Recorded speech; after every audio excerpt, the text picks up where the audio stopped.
حمزہ ناصر official Islamic channel کو like subscribe کریں۔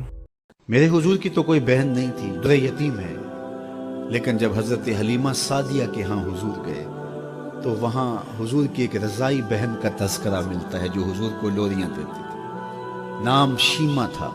تو شام کے وقت جب خواتین کھانا پکانے میں مصروف ہونے لگتی تو بہنیں ویر اٹھا کر کے باہر لے جاتی۔ ہر بہن کا خیال یہ ہوتا کہ میرے ویر سے سونا زمانے میں کوئی نہیں۔ کہتے ہیں خوبصورتی دیکھنے والے کی آنکھ میں ہوتی ہے، جس کی ویر کا رنگ سونا ہوتا تو وہ کہتی رنگ نہیں تو کچھ بھی نہیں ہے، اور جس کے نقوش تیکھے ہوتے تو وہ کہتی کہ رنگ کا کیا ہے، حسن تو نقوش میں ہوتا ہے۔ جس کی آنکھیں خوبصورت ہوتی وہ کہتی میرے ویر کی جھیل جیسی آنکھیں تو دیکھو۔ اب یہی بنو سعد کے محلے میں ہوتا، بچیاں اپنے ویر اٹھا کے لے آتی، ایک کہتی میرے ویر ورگا کوئی نہیں، دوسری کہتی میرے ویر جیسا نہیں۔ اتنے میں حضرت شیمہ اپنا ویر محمد اٹھا کے لے آتے اور دور سے ہی کہتی نہیں میرا ویر بھی آ گیا، تو سب کے سر جھک جاتے، کہتے نہیں نہیں نہیں نہیں شیمہ تیرے ویر کا مقابلہ تو نہیں نا، ہم تو آپس میں بات کر رہی ہیں۔ اور پھر جب کسی بہن کے ویر کو متفقہ طور پہ ساری کہہ دیں کہ تیرا ویر ہی سونا ہے تو پھر اس کا فخر تردید نہیں ہوگا، پھر ان کا ذوق آسمان کو چھونے لگتا۔ ابن حشام سیرت کی سب سے پہلی کتاب، اس میں یہ واقعہ لکھا ہے کہ پھر حضرت شیمہ حضور کو اپنی آغوش میں لے کے سمیٹتی اور پھر چومتی اور پھر وہ لوری دیتی، اور وہ لوری کے لفظ بھی لکھے ہیں، ربنا ابق لنا محمدا حتی اراہ یافعا و امردا، اللہ میرے ویر محمد کو سلامت رکھنا۔ آج یہ پالنے میں بچوں کا سردار ہے، کل وہ لمحے آئے جوانوں کا بھی سردار ہو۔ اور پھر جھوم جاتی اور کیا خوشی ان کی دیتنی ہوتی۔ اور پھر وہ منظر بھی آیا کہ حضور علیہ السلام مکے چلے گئے اور یہ جوان ہوئی اور پھر ان کی شادی کسی قبیلے میں ہو گئی۔ آقا کریم نے اعلان نبوت کیا، 13 سال کا وقت کٹا اور پھر حضور مدینہ شریف چلے گئے۔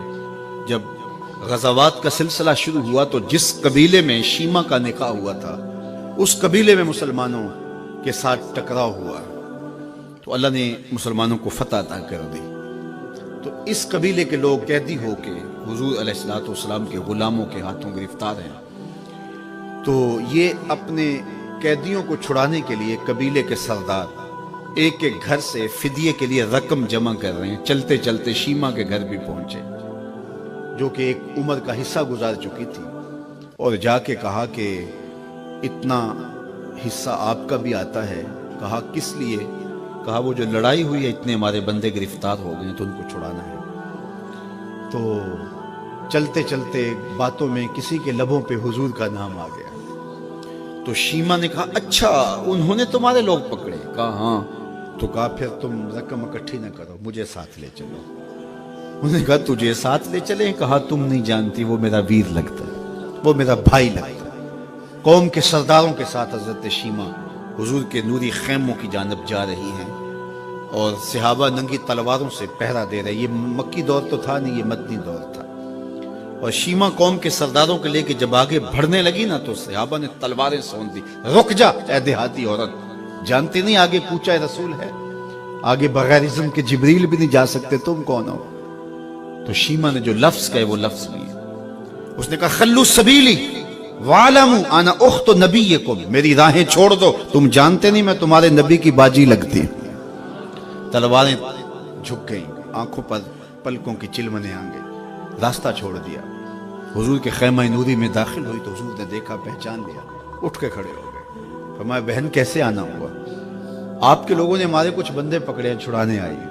تو فرمایا بہن تو نے زحمت گوارا کیوں کی؟ تو پیغام بھیج دیتی میں یوں ہی چھوڑ دیتا، لیکن تم آ گئی ہو، اچھا ہوا ملاقات ہوئی۔ پھر حضور نے قیدیوں کو چھوڑنے کا اعلان کیا اور کچھ گھوڑے اور چند جوڑے حضرت شیمہ کو حضور نے تحفے کے طور پہ دیے۔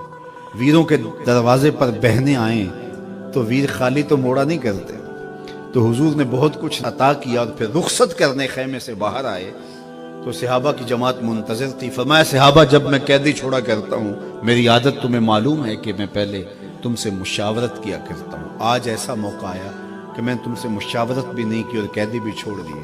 کہا جو چاہیں آپ کریں، لیکن کیوں مشاورت نہیں فرمائی؟ حضور اگر ارشاد فرما دے تو فرمایا اس لیے کہ میرے دروازے پہ میری بہن آ گئی تھی۔